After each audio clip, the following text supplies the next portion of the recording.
Subscribe कीजिए F study class channel को और बेल आइकन को दबाइए लेटेस्ट वीडियो सबसे पहले देखने के लिए। हेलो फ्रेंड्स, चलिए आज हम कक्षा 8 गणित की प्रश्नावली 11.2 का प्रश्न नंबर 11 हल करेंगे इस वीडियो में। अगर आपको इससे पीछे वाले क्वेश्चन देखने हैं तो इस वीडियो के डिस्क्रिप्शन में आपको एक प्ले लिस्ट का लिंक मिल जाएगा, उस पर क्लिक करके आप पीछे वाले सभी वीडियो देख सकते हैं। तो चलिए हम प्रश्न नंबर 11 को हल करते हैं। तो आप वीडियो को लाइक कर दीजिए और चैनल को सब्सक्राइब कर लीजिए ताकि ऐसी वीडियो आपको आगे भी मिलती रहे। तो यहाँ पर लिखा है कि संलग्न पिक्चर फ्रेम के आरेख की बाहरी एवं अंतः विमाएं। अब विमाएं क्या होती है? लंबाई और चौड़ाई जो होती है उसे हम विमाएं कहते हैं। विमाएं दी गई है 24 सेंटीमीटर और 28 सेंटीमीटर एवं 16 सेंटीमीटर और 20 सेंटीमीटर। यदि फ्रेम के प्रत्येक खंड की चौड़ाई समान है तो प्रत्येक खंड का क्षेत्रफल ज्ञात करना है।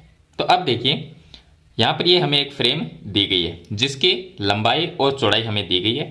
तो इसने लिखा है कि इसकी बाहरी जो विमाएं हैं, बाहरी और अंतः, बाहरी जो विमाएं हैं वो तो हो जाएगी 24 सेंटीमीटर 28 सेंटीमीटर और अंतः का मतलब है अंदर वाली जो लंबाई चौड़ाई है वो 16 सेंटीमीटर और 20 सेंटीमीटर है।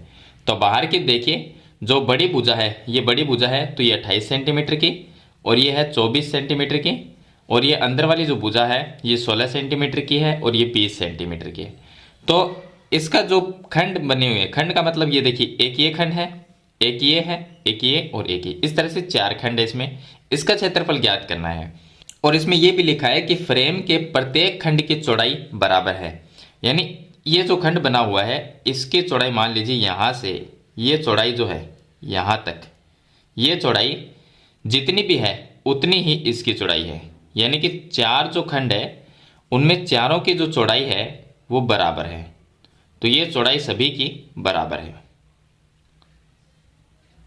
अब हम क्या पहले इसकी चौड़ाई है वो ज्ञात करेंगे, क्योंकि इसमें तो लिखा है कि चौड़ाई समान है, लेकिन हमें ये नहीं पता चौड़ाई कितनी है, वो हमें निकालनी पड़ेगी। अब देखिए ये 20 सेंटीमीटर है तो इसके सामने वाली भुजा भी ये 20 सेंटीमीटर है। ये 16 सेंटीमीटर है तो इसके सामने वाली भी 16 सेंटीमीटर है। ये देखिए नीचे वाली अगर 24 सेंटीमीटर है ये, तो ऊपर वाली ये भी 24 सेंटीमीटर है। ये 28 सेंटीमीटर है तो इसके सामने वाली ये बाहर वाली इसके 28 सेंटीमीटर की है। अब खंड का क्षेत्रफल कैसे ज्ञात करेंगे? तो इसका नाम लिख देते हैं। ये हो गया ए, बी, सी और डी। अंदर वाले जो है उसका नाम लिख देते हैं यहाँ पर, ये पी, क्यू, आर और एस, इस तरह से नाम लिख देंगे। तो पहला ये खंड ले लेंगे ए, बी, क्यू और पी, या आप ए, पी, क्यू, बी इस तरह से ले सकते हैं। तो ये खंड हो जाएगा। तो इस खंड का क्षेत्रफल ज्ञात करने के लिए ये जो खंड है वो इस तरह से बना होता है कि सभी एक जैसे ही हैं।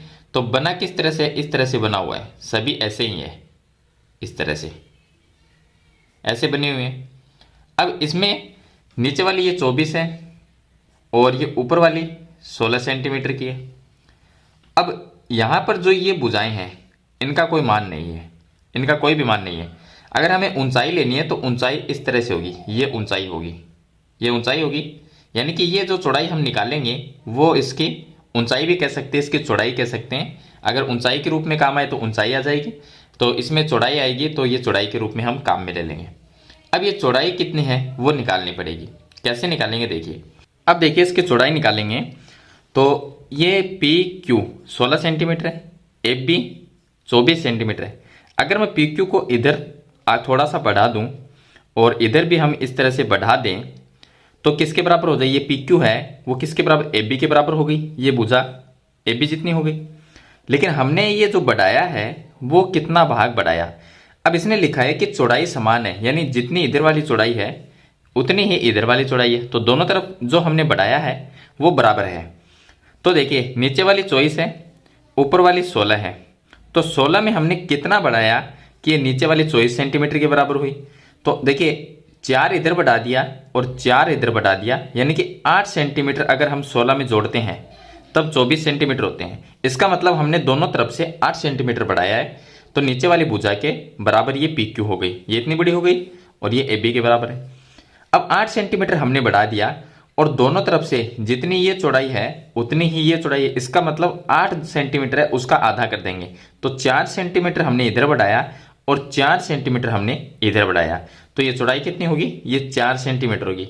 अब इनमें से कोई भी ले सकते हैं, ये भी 4 सेंटीमीटर है, यहां से आप नापेंगे तो भी 4 सेंटीमीटर है, ये चौड़ाई है वो भी 4 सेंटीमीटर की होगी, यहां पर भी ये 4 सेंटीमीटर होगी और नीचे वाली भी 4 सेंटीमीटर होगी। तो चौड़ाई सभी बराबर रहेगी। अब ये चौड़ाई हम ज्ञात कैसे करेंगे, हमने क्या किया कि ए बी है उसमें से ये 16 सेंटीमीटर माइनस कर दिया, क्योंकि 16 सेंटीमीटर में 8 सेंटीमीटर प्लस करेंगे तभी तो 24 सेंटीमीटर इसके बराबर होगी। तो हम क्या करेंगे, ए बी जो 24 सेंटीमीटर है उसमें से पी क्यू जो है उसको माइनस कर देंगे, कितनी है 16 सेंटीमीटर, उसको माइनस करेंगे। तो इसकी चौड़ाई निकालने का तरीका यह है, पहले हम चौड़ाई निकालेंगे।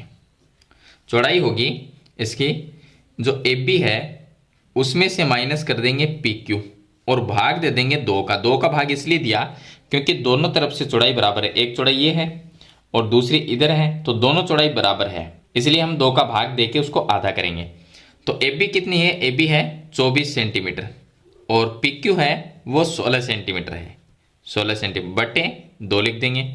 अब 24 माइनस 16 करेंगे तो ये आएगा 8, 8 में अगर 2 का भाग देंगे तो ये आ जाएगा 4 सेंटीमीटर। तो चौड़ाई इसकी 4 सेंटीमीटर की आ जाएगी, ये भी 4 होगी, ये भी 4 सेंटीमीटर होगी और यहाँ पर ये भी 4 सेंटीमीटर होगी और ये चौड़ाई भी 4 सेंटीमीटर होगी। अब हम प्रत्येक खंड का क्षेत्रफल निकालते हैं। तो पहले हम इसका क्षेत्रफल निकालेंगे ए पी क्यू बी।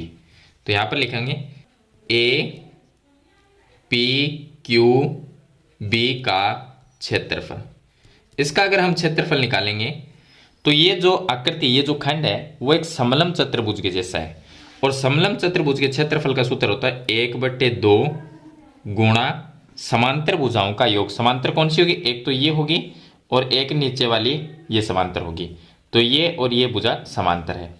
तो पी क्यू ये हो गई पी क्यू प्लस में ए बी, तो ये आ गया P Q plus A B, ये तो हो गई समांतर भुजाओं का योग। और गुणा में लिखते हैं ऊंचाई, तो ऊंचाई को आप चौड़ाई कह सकते हैं, तो ये जो है वो ऊंचाई है इसकी, तो ये 4 सेंटीमीटर है जो हमने यहाँ पर निकाल ली थी, तो ये आ गया 4 सेंटीमीटर लिखेंगे। अब देखिए हल करेंगे तो ये आ जाएगा 1/2 गुणा समांतर भुजाएं कितनी है, P Q plus A B का मान कितना है, पी क्यू है 16 और ए बी है 24 सेंटीमीटर, तो ये आ जाएगा 16 प्लस 24 और गुणा में आ जाएगा 4। 2 का भाग इसमें दे सकते हैं, 2 बार चला गया तो ये आ जाएगा 16 प्लस 24 को प्लस करेंगे तो ये आ जाएंगे 40 और इनटू में 2 आ गया, ये 2, 40 को 2 से गुणा कर देंगे तो ये आ गया 80 सेंटीमीटर स्क्वायर। ये आ गया क्षेत्रफल इस खंड का। अगर इस खंड का क्षेत्रफल जितना आएगा उतना ही ऊपर वाले का आएगा। क्यों आएगा, क्योंकि ये 16 सेंटीमीटर है पी क्यू, तो ये भी 16 सेंटीमीटर की है और ए बी जो है वो 24 सेंटीमीटर है, तो ये भुजा भी 24 सेंटीमीटर है क्योंकि इसके बराबर ही है। तो ये 16, ये 24 और इसकी जो चौड़ाई है या ऊंचाई है वो 4 सेंटीमीटर है। तो इसमें भी देखिए जो मान है वो 16, 24 और 4 ही है, इसमें भी मान सेम है, तो दोनों का क्षेत्रफल अगर निकालेंगे इन दोनों का तो दोनों का बराबर ही आएगा। तो इसका क्षेत्रफल निकालेंगे तो हम क्या करेंगे, इस क्षेत्रफल को 2 से गुणा कर देते हैं, या आप लिख सकते हो कि इसके बराबर में आप लिख सकते हो, बराबर लिख सकते हो डी एस आर सी का क्षेत्रफल बराबर डी एस आर सी का क्षेत्रफल, ये बराबर लिख सकते हो। क्यों, क्योंकि जितना ए पी क्यू बी का क्षेत्रफल आया है उतना ही ये आएगा क्षेत्रफल डी एस आर सी का, इस खंड का क्षेत्रफल आएगा क्योंकि दोनों खंड बराबर हैं। अब ये इधर वाला खंड और इधर वाला खंड ये दोनों भी आपस में बराबर, तो एक का क्षेत्रफल दूसरे के बराबर ही आएगा, तो हम दोनों को बराबर लिख सकते हैं। तो इस खंड का अगर क्षेत्रफल निकालें तो ए पी एस डी का क्षेत्रफल, चलिए मैं यहाँ पर लिख देता हूँ ए पी एस डी का क्षेत्रफल, ये क्षेत्रफल बराबर किसके होगा, इधर वाले खंड के क्षेत्रफल के, तो इसका नाम लिख देते हैं बी क्यू आर सी, तो ये हो गया बी क्यू आर सी का क्षेत्रफल। अब इनमें से एक का क्षेत्रफल निकाल लेंगे तो दूसरे के बराबर ही होगा।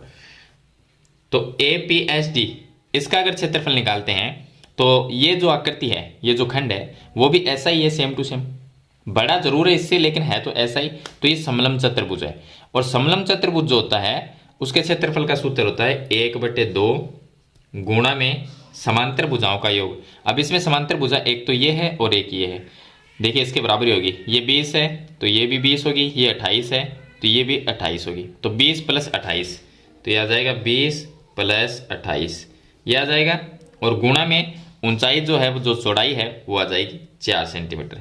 2 का इसमें भाग दे सकते हैं, 2 बार चला गया, और 20 प्लस 28 करेंगे तो ये 48 आ जाएंगे। तो ये आ जाएगा 48 और गुणा में ये आ जाएगा 2। अगर 48 को 2 से गुणा करेंगे तो ये आ जाएंगे 96 यानी 96, और 96 किसके बराबर होगा? बी क्यू आर सी के क्षेत्रफल के बराबर होगा, क्योंकि अगर इस खंड का क्षेत्रफल निकालेंगे तो भी 96 ही आएगा, इसलिए दोनों खंडों का क्षेत्रफल बराबर ही होगा। तो इसका भी 96 सेंटीमीटर स्क्वायर होगा और इसका भी 96 सेंटीमीटर स्क्वायर होगा। तो अगर चाहो तो आप दो अलग अलग सभी का निकाल सकते हो। तो इस तरह से आपको प्रश्न नंबर जो 11 है उसको हल करना है। तो मेरे ख्याल से ये क्वेश्चन आपको कंप्लीट समझ में आ गया होगा। फिर भी इसके बारे में कोई सवाल या सुझाव है तो मुझे कमेंट बॉक्स में जरूर लिखना। वीडियो अच्छी लगे तो इसे लाइक और शेयर जरूर कर देना। इस चैनल पर नए तो सब्सक्राइब करना। हम मिलते हैं नेक्स्ट वीडियो में, तब तक के लिए थैंक यू।